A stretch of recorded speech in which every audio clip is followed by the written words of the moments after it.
अक्सर ऐसा लगता है ना कि सुबह उठने के बाद रात तक जो भागम भाग में हम लगे रहते हैं, पैसा कमाना है, उसको मनाना है, ये लेना है, वो करना है, बट इतना सब कुछ क्यों करें, किसके लिए करें? उसके बाद भी अगर हमें जस ना मिले, शांति ना मिले, सुकून ना मिले, संतुष्टि ना मिले, तो फिर हम इस भाग दौड़ में क्यों लगे हुए हैं? वैसे इन सारे सवालों का जवाब आज आपको मिलने वाला है इस ऑडियो बुक समरी। तो आइए शुरू करते हैं समरी को, जिसका नाम है सिद्धार्थ, जिसे लिखा है हरमन हेज ने। इस किताब के ऑथर हरमन हेज ने गौतम बुद्ध के जीवन से प्रेरणा लेकर इस किताब में एक फिक्शनल किरदार सिद्धार्थ के बारे में बताया है, जो किसी भी आम इंसान का प्रतीक है। और इस समरी में आप एक ऐसे ही महान तपस्वी सिद्धार्थ की जिंदगी की कहानी के बारे में जानेंगे कि कैसे उन्होंने कठोर तपस्या करके ज्ञान की प्राप्ति की।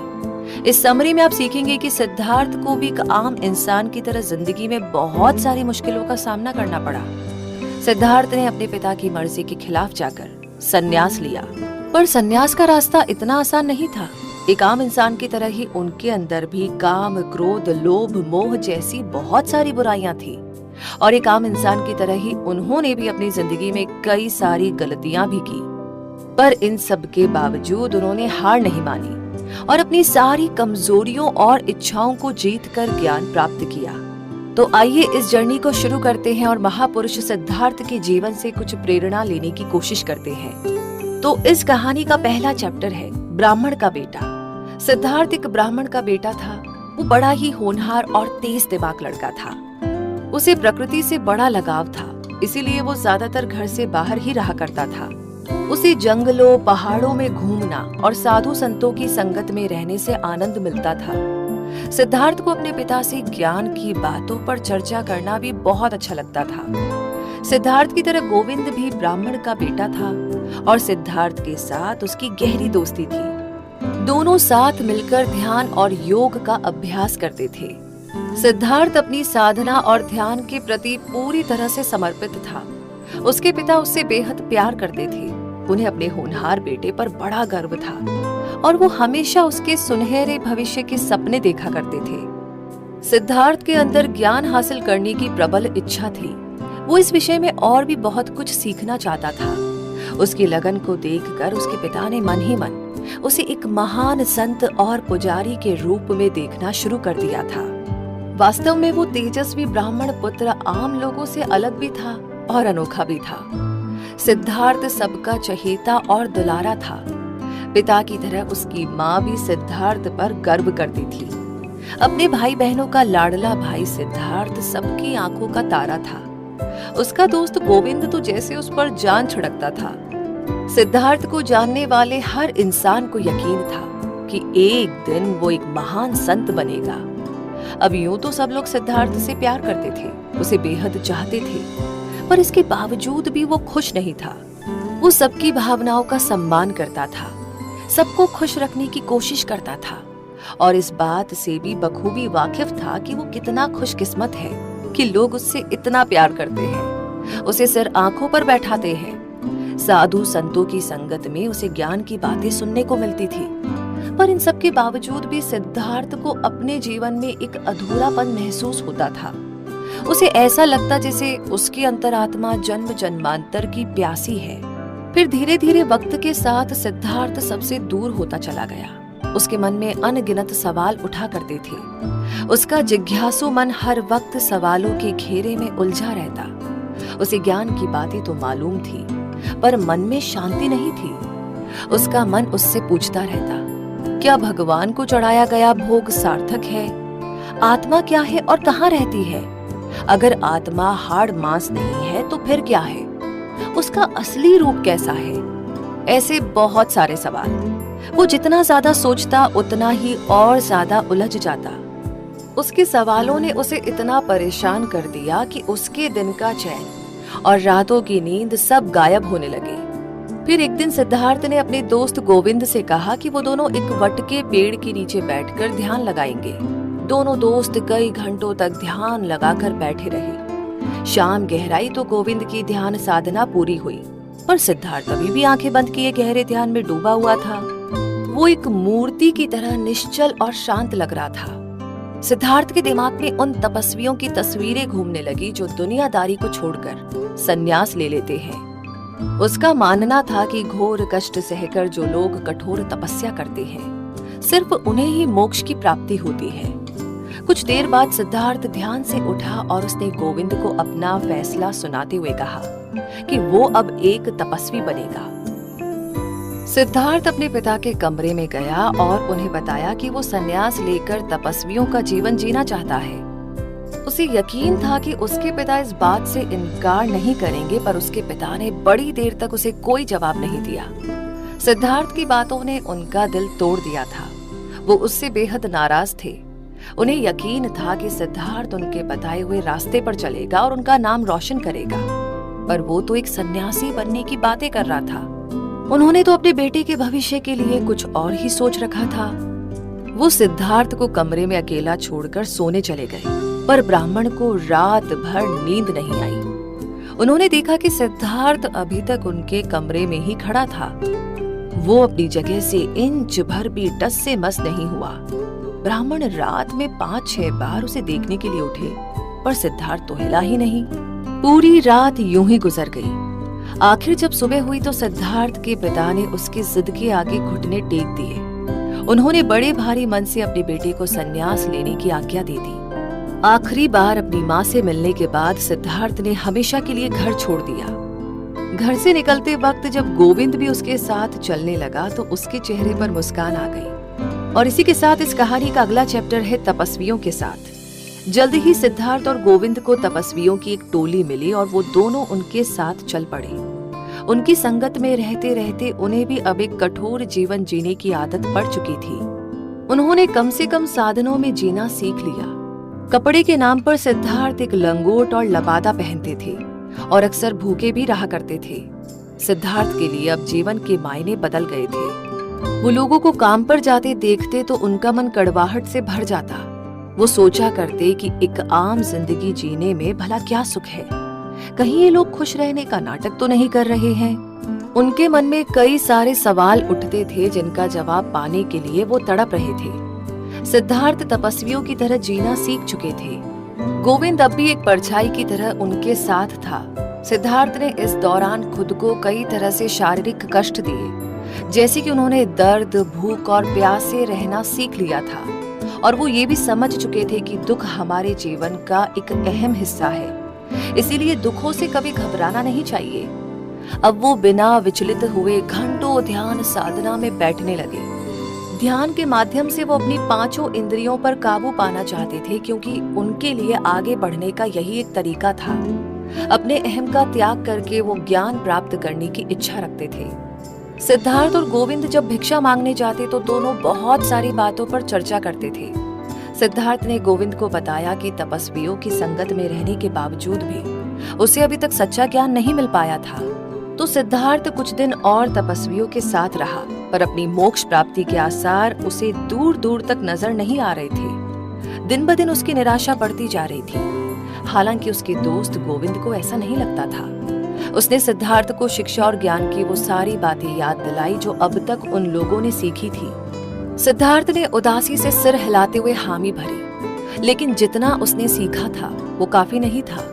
उसका मानना था कि अभी तो बहुत कुछ सीखना बाकी था। करीब 3 साल तक वो लोग तपस्वियों के साथ रहे। फिर एक दिन शहर में भगवान बुद्ध के आने की खबर फैली। गौतम बुद्ध, जिन्हें बुद्ध भी कहा जाता था, संसार के हर सुख दुख से ऊपर उठ चुके थे। उन्होंने अपने अनुभवों के बल पर ज्ञान की प्राप्ति की थी और इस ज्ञान को संसार में बांटने के लिए वो जगह जगह अपने शिष्यों के साथ घूमा करते थे। उनके चेहरे पर अद्भुत शांति थी। ऐसा तेज था कि उनकी शरण में आने वाला हर इंसान धन्य हो जाता था। गोविंद भगवान बुद्ध के दर्शन के लिए व्याकुल हो रहा था, पर सिद्धार्थ को उनसे मिलने की जरा भी इच्छा नहीं थी।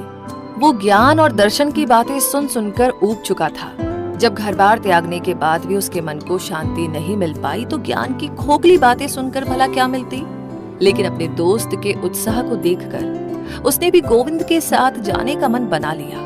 दोनों ने फैसला किया कि वो तपस्वियों का साथ छोड़कर अब गौतम बुद्ध की शरण में जाएंगे। तो अब जो इस कहानी का अगला पड़ाव है वो है गौतम, और यही है 3rd चैप्टर। सारा शहर गौतम बुद्ध के आने की खुशी मना रहा था। बहुत से लोग उनकी एक झलक देखने और दर्शन करने के लिए बेचैन थे, तो बहुत से ऐसे भी थे जो उनसे शिक्षा लेना चाहते थे। गोविंद और सिद्धार्थ लोगों से रास्ता पूछते पूछते जेतवन तक पहुंच गए। उन्हें पता चला कि गौतम बुद्ध अपने शिष्यों के साथ जेतवन के एक बगीचे में आकर बैठे हैं। उन दोनों की तरह हजारों लोग गौतम बुद्ध को देखने आए हुए थे। इसके अलावा गौतम बुद्ध के बहुत से भक्त, साधु, संत और यात्री भी भीड़ में शामिल थे। अपने शिष्यों की तरह ही गौतम बुद्ध ने भी गेरुए रंग के कपड़े पहने हुए थे, पर इसके बावजूद सिद्धार्थ उन्हें पहचान गया। उनके चेहरे पर अद्भुत तेज था। उनकी भाव भंगिमा एकदम शांत थी। उन्हें देखकर एक पूर्णता और पवित्रता का एहसास होता था। बुद्ध ने उपदेश देना शुरू किया। लोग मंत्र मुग्ध होकर चुपचाप उनकी बातें सुनने लगे, मानो उन पर बुद्ध ने मंत्र पढ़कर कोई जादू कर दिया हो। बुद्ध ने उन्हें दुख की परिभाषा समझाई और ये भी बताया कि कैसे अपने ज्ञान के द्वारा सांसारिक बंधनों से मुक्त होकर मोक्ष की प्राप्ति की जा सकती है। उन्होंने अपने भक्तों को बौद्ध धर्म के 4 प्रमुख सिद्धांत और अष्टांग मार्ग की भी शिक्षा दी। बगीचे में मौजूद लोगों की भीड़ बड़ी शांति के साथ बुद्ध के उपदेशों को ग्रहण कर रही थी। बुद्ध के उपदेश से उन्हें बहुत कुछ सीखने को मिला था। गौतम बुद्ध का उपदेश जैसे ही खत्म हुआ, गोविंद ने सिद्धार्थ की तरफ देखा। उसने घोषणा कर दी कि वो मोक्ष प्राप्त करने के लिए गौतम बुद्ध के बताए रास्ते पर चलेगा, पर सिद्धार्थ उस मार्ग को स्वीकार नहीं करना चाहता था। गोविंद ने उसे मनाने की बड़ी कोशिश की। उसने अपने दोस्त से कहा कि उसे अपने फैसले पर विचार करना चाहिए। क्या बुद्ध के उपदेश उसे प्रेरणा नहीं देते? सिद्धार्थ ने कहा कि उसे बुद्ध के उपदेश अच्छे लगे, पर वो उनसे प्रभावित नहीं हुआ। इसलिए वो मोक्ष पाने के लिए अलग अलग तीर्थ स्थानों पर जाकर तपस्या करेगा। और आखिरकार इतने सालों तक साथ रहने के बाद अंत में दोनों दोस्तों के रास्ते अलग हो गए। सिद्धार्थ धुन का पक्का था। वो किसी और के बताए रास्ते पर चलने के बजाय खुद के अनुभवों से मोक्ष पाना चाहता था। हाँ, ये सच था कि सिद्धार्थ ने गौतम बुद्ध के उपदेश से काफी कुछ सीखा, पर उसे उपदेशों पर ज्यादा विश्वास नहीं था। वो खुद के बल पर मोक्ष के रास्ते पर आगे बढ़ना चाहता था। और इसी के साथ इस कहानी में अगला पड़ाव है, अगला चैप्टर है जागृति, अवेकनिंग। गौतम बुद्ध और गोविंद के वहां से जाने के बाद सिद्धार्थ काफी देर तक सोचता रहा। वो सोच रहा था कि अब उसे आगे क्या करना चाहिए। वो अभी भी दुखी था। बुद्ध के उपदेश भी उसके मन की अशांति को दूर नहीं कर पा रहे थे। आखिर वो जीवन से क्या चाहता था? उसे किस चीज की तलाश थी? तो इस तरीके से सिद्धार्थ बहुत देर तक अपने ख्यालों में डूबा रहा। और जब वो चलने को तैयार हुआ तो अचानक जैसे उसे उसके सवालों का जवाब मिला। वो तो खुद को ही ढूंढ रहा था।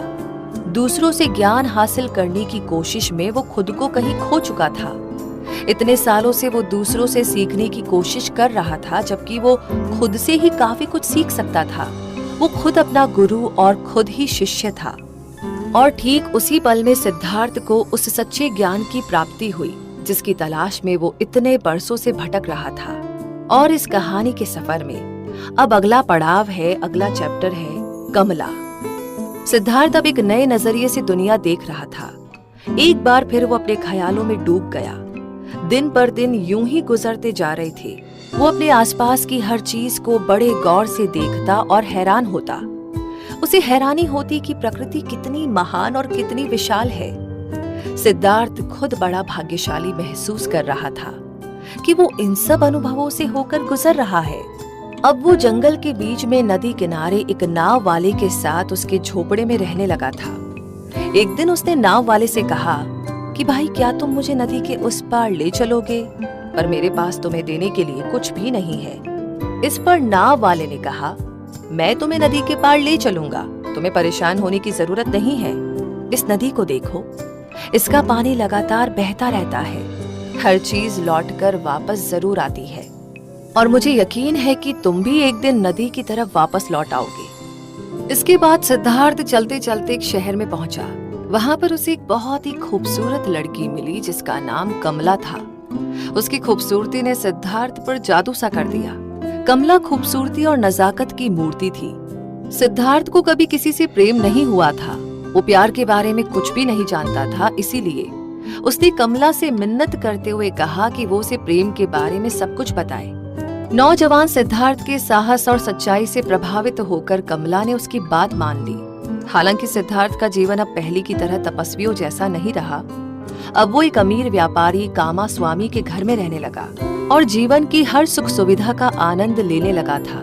धीरे धीरे सिद्धार्थ ने भी खूब धन दौलत कमाई। अब वो कीमती कपड़े और गहने पहनने लगा था।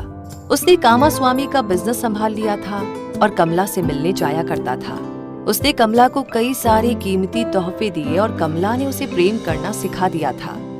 कई सालों तक ये सिलसिला चलता रहा। सिद्धार्थ ऐशो आराम की जिंदगी जी रहा था। उसे अब किसी चीज की फिक्र नहीं थी।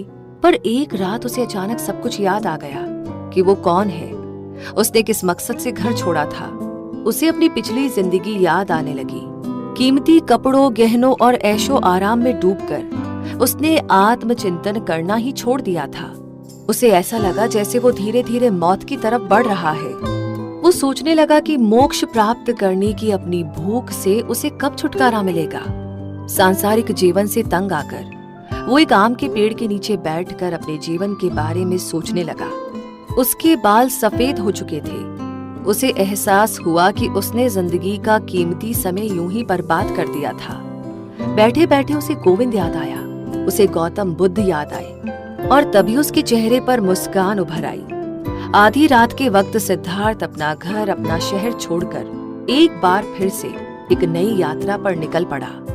उसके जाने के बाद कमला ने उसे ढूंढने की बहुत कोशिश की, पर वो भी ये जानती थी कि सिद्धार्थ का जन्म ही मोक्ष पाने के लिए हुआ है, इसलिए वो कभी सांसारिक सुखों में बंद कर नहीं रह सकता।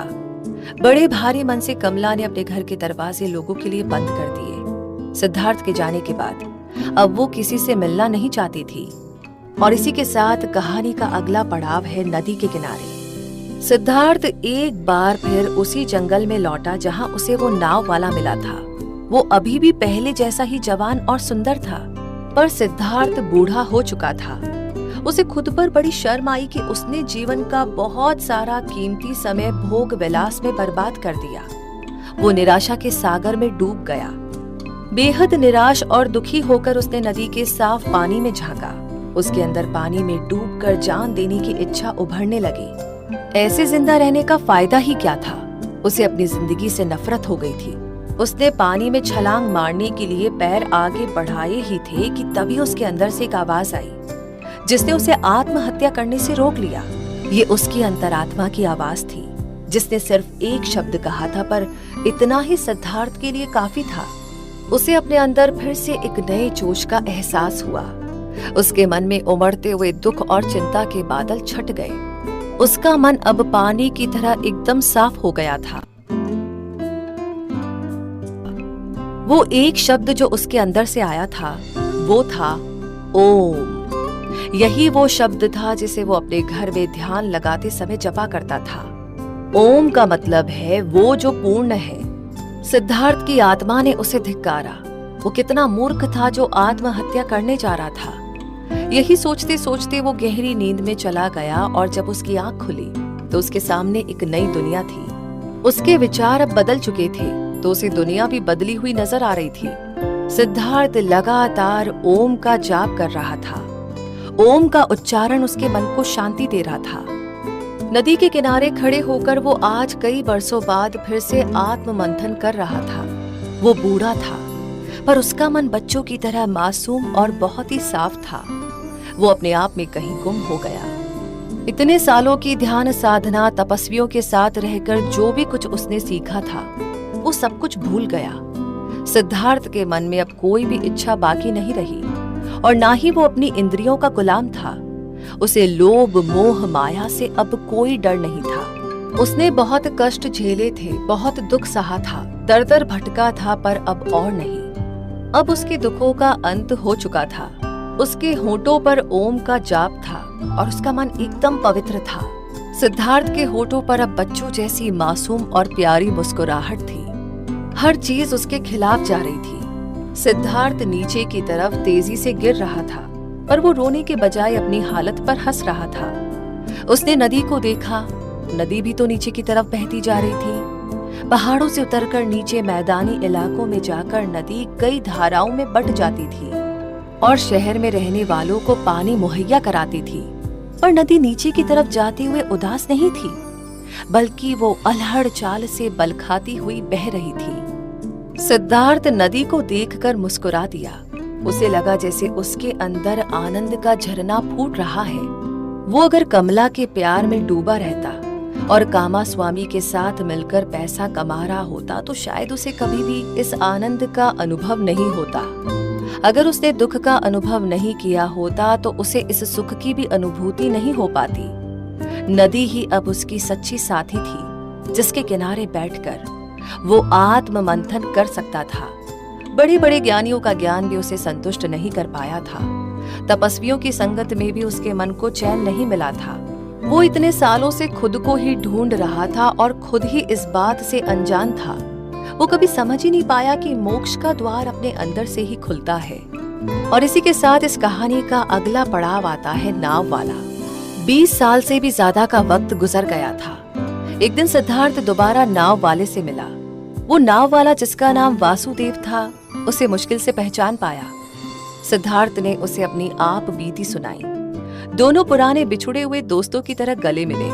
फिर सिद्धार्थ ने वासुदेव को नदी किनारे वाली बात भी बताई, जब वो आत्महत्या करने जा रहा था।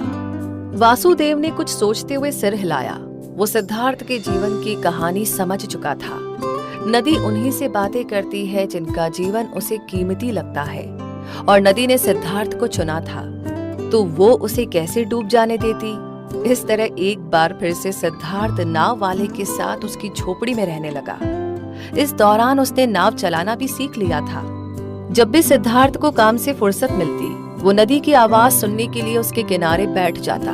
वो नदी से दिल खोलकर बातें करता और उसकी बातें भी उतने ही ध्यान से सुनता। नदी से सिद्धार्थ ने सीखा कि जीवन लगातार चलने का नाम है। नदी की तरह ही जीवन की धारा भी आगे बढ़ती रहती है और गुजरा वक्त कभी भी लौटकर नहीं आता। नदी हर जगह मौजूद है। नदी सागर से मिलती है और सागर बादल बनकर फिर से पहाड़ों पर बरसता है। नदी आज में बहती है। इसे बीते हुए कल की या आने वाले कल की कोई चिंता नहीं होती। ये सिर्फ आज को पहचानती है। नदी की इसी सीख को सिद्धार्थ ने अपने जीवन में उतार लिया। उसका जीवन भी तो नदी जैसा ही तो था। उसे अपने बचपन की याद आई, फिर जवानी में जब वो तपस्वी बना, फिर बूढ़ा सिद्धार्थ। वो सब अलग अलग सिद्धार्थ नहीं थे जैसा कि उसे लगता था। वो एक ही इंसान के कई रूप थे और ये सारे इंसान अलग अलग इच्छा बनकर उसके अंदर मौजूद थे। उसके लिए बीता हुआ कल या आने वाला कल कुछ भी मायने नहीं रखता था। मायने रखता था तो सिर्फ आज। और इसी के साथ अब अगले चैप्टर की ओर गौर फरमाते हैं, जिसका नाम है ओम। जी हाँ, कई साल कमला से दूर रहने के बाद सिद्धार्थ जब दोबारा उससे मिला तो उसकी हालत देखकर उसका दिल दुख से भर आया। कमला उसकी आंखों के सामने मौत के मुंह में जा रही थी, पर मरने से पहले वो एक आखिरी बार गौतम बुद्ध के दर्शन करके उनका उपदेश सुनना चाहती थी। बुद्ध भी अपने जीवन के आखिरी दिन गुजार रहे थे। कमला, जो बुद्ध की प्रबल भक्त थी, वो अपने और सिद्धार्थ के बेटे को लेकर बुद्ध के दर्शन के लिए निकल पड़ी। उसका 11 साल का बेटा, जिसका नाम उसने सिद्धार्थ के नाम पर ही रखा था, बचपन से ही ऐशो आराम और लाड़ प्यार में पला बढ़ा था। उसकी देखभाल और सेवा के लिए नौकर हरदम उसके पास खड़े रहते। ऐसे में उसे समझ में नहीं आ रहा था कि क्यों उसकी माँ उसे लेकर एक कठिन यात्रा पर निकल पड़ी है। यात्रा के दौरान नदी के पास कमला को एक सांप ने काट लिया और जहर बड़ी तेजी से उसके शरीर में फैलने लगा। नाविक वासुदेव ने कमला की दर्द भरी चीख सुनी तो वो दौड़ता हुआ आया और उसे उठाकर अपनी झोपड़ी में ले गया। और तब वहां पर सिद्धार्थ और कमला आखिरी बार एक दूसरे से मिले। दर्द भरी आवाज में रुक रुक कर कमला ने उसे बताया कि उसका और सिद्धार्थ का एक बेटा भी है। उन दोनों के लिए ये पल बड़े ही भावुक थे। और फिर कमला हमेशा के लिए उनसे दूर चली गई। छोटा सिद्धार्थ अपने पिता के साथ ही रहने लगा, पर सिद्धार्थ को अपने बेटे से प्यार नहीं था। उसने एक अच्छा पिता बनने की पूरी कोशिश की, पर सफल नहीं हुआ। उसके लिए घर गृहस्थी का झंझट किसी कैद से कम नहीं था, पर आखिरकार उसका बेटा भी उसके साथ नहीं रह पाया। कुछ सालों बाद जब वो बड़ा हुआ तो शहर चला गया और फिर दोनों की कभी भी मुलाकात नहीं हुई। सिद्धार्थ को जीवन में अब तक सिर्फ दुख का ही अनुभव हुआ था। दर्द से उसकी छाती फटी जा रही थी, पर वो नदी की आवाज अब भी सुनता था। फिर एक दिन अचानक उसे समझ में आया कि आखिर वो जीवन से चाहता क्या था। सिद्धार्थ को अपने जीवन का लक्ष्य समझ में आ गया था और उसकी आत्मा इस लक्ष्य को पाने के लिए बेचैन हो उठी। उसका लक्ष्य था परमात्मा के साथ अपनी आत्मा को एकाकार करना। वो जान चुका था कि हमारी आत्मा इस ब्रह्मांड का ही अंश है। जब सारा संसार उसका अपना था तो फिर दुख कैसा। कई सालों तक साथ रहते रहते वासुदेव और सिद्धार्थ एक दूसरे के परम मित्र बन गए थे।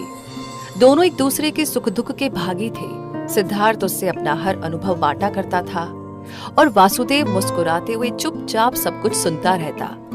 सिद्धार्थ के लिए इतना ही काफी था। अपने अनुभव बांटने के लिए वासुदेव से अच्छा दोस्त उसे मिल ही नहीं सकता था। दोनों साथ में नदी की आवाज सुना करते थे। नदी उनसे बातें करती थी। सिद्धार्थ का चेहरा भी नदी के साफ पानी में नजर आता था। वो सब लोग जो सिद्धार्थ के करीबी और अपने थे, जिनसे वो प्यार करता था, उन सब लोगों की तस्वीरें नदी के पानी में उभर आई थी, पर जैसे ही उभरी वैसे ही तुरंत गायब भी हो गई। उन सबके चेहरे नदी के बहते पानी में जैसे घुल गए थे। नदी की आवाज भी बदली हुई लग रही थी। उसकी आवाज में एक मिठास और खुशी झलक रही थी। नदी में उभरती तस्वीरें और पानी का शोर मिलकर एकाकार हो गया और अंत में एक आवाज साफ रूप में उभरी, ओम। सिद्धार्थ ने अपने जीवन का लक्ष्य पा लिया था। आखिरकार उसे मोक्ष मिल ही गया। उसने नदी की तरह सब कुछ अपने अंदर बहने दिया। नदी हर हाल में बहती रहती है। जीवन भी आगे बढ़ने का नाम है। नदी कभी नहीं रुकती, क्योंकि वो एकाकार का ही एक अंश है। कोई दुख, कोई परेशानी उसका रास्ता नहीं रोक सकती। उसकी पहचान यही है कि वो लगातार बहती रहे। और इसी के साथ इस कहानी का आखिरी चैप्टर है गोविंद। सिद्धार्थ के शहर छोड़ने के बाद कमला ने अपना बागीचा गौतम बुद्ध और उनके शिष्यों को दान कर दिया। यही वो समय था जब गोविंद ने जंगल में जाने का फैसला किया। उसने खबर सुनी थी कि जंगल में एक ज्ञानी नाव वाला रहता है। गोविंद के मन में उसके उपदेश सुनने की बड़ी इच्छा हुई। आखिरकार गोविंद और सिद्धार्थ इतने सालों बाद एक दूसरे से मिले। दोनों के बूढ़े और झुर्रीदार चेहरों से खुशी झलक रही थी। गोविंद ने अपने प्यारे दोस्त से ज्ञान का उपदेश देने की प्रार्थना की। सिद्धार्थ ने कहा कि ज्ञान की खोज में भटकना बहुत मुश्किल काम है। इंसान उसे पाने के लिए इतना आत्म केंद्रित हो जाता है कि उसे वो बाकी चीजें नजर ही नहीं आती जो उसे उसकी मंजिल तक पहुंचा सकती है। गोविंद की समझ में कुछ नहीं आया। सिद्धार्थ ने कहा कि ज्ञान की खोज में भटकना बहुत ही मुश्किल काम है। इंसान उसे पाने के लिए इतना आत्म केंद्रित हो जाता है कि उसे वो बाकी चीजें नजर ही नहीं आती जो उसे उसकी मंजिल तक पहुंचा सकती है। गोविंद की समझ में कुछ भी नहीं आया। उसके मन में अभी भी कई सवाल थे, तो उसने सिद्धार्थ से पूछा कि उसे ज्ञान की प्राप्ति कैसे हुई, पर सिद्धार्थ ने उसे बताने से मना कर दिया। इतने सालों में आखिर उसने यही तो सीखा था। किसी को शिक्षा दी जा सकती है, पर ज्ञान इंसान खुद अपने अनुभवों से हासिल करता है और किसी और का ज्ञान किसी दूसरे के कभी काम नहीं आता। सिद्धार्थ ने संसार में रहते हुए एक सन्यासी का जीवन जीना सीख लिया था। उसने अपने जीवन में वो सब कुछ अनुभव किया जिसने उसे ज्ञानी बना दिया था, और वो समझ चुका था कि मोक्ष की तलाश बाहर नहीं, अपने अंदर करो। और इसी के साथ अंत पंत हम पहुंच गए हैं इस समरी के कंक्लूजन पर। तो मुद्दा मामला ऐसा है कि इस समरी में आपने जाना कि किस तरह सिद्धार्थ ने मोक्ष की खोज में भटकते हुए अलग अलग अनुभवों से गुजरकर अंत में मोक्ष प्राप्त किया। और साथ ही हमने ये भी सीखा कि सिद्धार्थ की तरह अगर हमें भी जिंदगी में कुछ हासिल करना है तो हमें सबसे पहले एक बहादुर इंसान बनना होगा। सिद्धार्थ इस बात को समझ गया था कि सिर्फ अपने अनुभवों से ही मोक्ष की प्राप्ति हो सकती है, क्योंकि ज्ञान ना तो सिखाया जा सकता है और ना ही हमें किसी और के अनुभव से प्राप्त हो सकता है। ज्ञान खुद के अनुभवों से ही मिलता है। कई सालों तक दुख, दर्द, लालच, काम और क्रोध का अनुभव करने के बाद सिद्धार्थ को मोक्ष मिला। एक नदी की तरह ही सिद्धार्थ ने अपनी भावनाओं को बहने दिया, उन्हें रोका नहीं। नदी की राह में अगर कोई पत्थर भी आ जाए तो भी नदी कभी रुकती नहीं है। वो उस पत्थर के चारों ओर से बहकर आगे निकल जाती है। सिद्धार्थ ने अपने भक्तों को नॉलेज और विजडम यानी ज्ञान और जानकारी के बीच का फर्क समझाया। नॉलेज एक इंसान से दूसरे को बांटी जा सकती है, पर ज्ञान ऐसी चीज है जिसे पाने के लिए हमें खुद ही मेहनत करनी पड़ती है, और ये हमें सिर्फ अपने अनुभवों से ही मिलती है। ज्ञान से ही मोक्ष मिलता है, और इसे पाने के लिए हर इंसान को अपना रास्ता खुद बनाना पड़ता है। तो अकेले चलने से डरिए मत। इस दुनिया में हर इंसान अपनी किस्मत खुद लिखता है। आप किसी से मदद की उम्मीद तो रख सकते हैं, पर आखिर में अपना भाग्य हमें खुद बनाना पड़ता है। इसीलिए अपना रास्ता खुद बनाइए और हार के डर से कभी भी पीछे ना हटे। आगे बढ़ते रहिए। आप जहां अपना मन लगाएंगे वहीं आपकी